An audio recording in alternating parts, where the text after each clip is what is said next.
आपण बघत आहात आवाज कसमादेचा।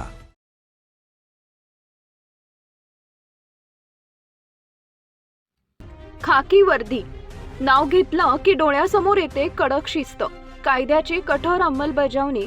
पण याच खाकी वर्दीत माणुसकीचं हळवं मनही दडलेलं असतं। याचाच प्रत्यय सटाणा पोलीस ठाण्यात नुकताच घडलेल्या एका घटनेतून आला।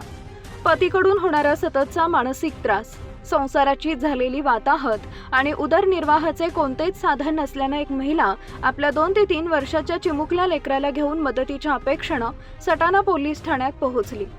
आई आणि भावानंही साथ सोडल्यानं ती पूर्णपणे एकटी पडली होती। घरात खाण्यासाठी अन्नाचा कण नव्हता। डोळ्यात अश्रू, मनात असहाय्यता आणि लेकराच्या भवितव्याची चिंता घेऊन ती पोलिसांसमोर उभी होती। पोलीस निरीक्षक योगेश पाटील यांनी शांतपणे तिची विचारपूस केली। पतीशी संपर्क साधण्याचाही प्रयत्न केला, मात्र संपर्क होऊ शकला नाही आणि तेवढ्यात त्या महिलेच्या डोळ्यातील अश्रू अनावर झाले।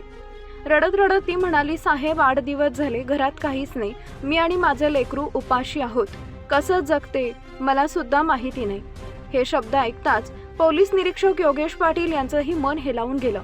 क्षणाचाही विलंब न लावता त्यांनी महिला पोलीस कर्मचाऱ्याला बोलावलं आणि स्वतःच्या जेवणाचा डबा त्या महिला आणि चिमुकल्याला देण्यास सांगितलं। अनेक दिवसानंतर पोटभर अन्न मिळालं आणि त्या आईच्या चेहऱ्यावर उमटलेलं समाधान पाहून उपस्थितांचेही डोळे पाणवले। फक्त अन्नच नाही तर त्या महिलेला आर्थिक मदतीचाही हात देण्यात आला।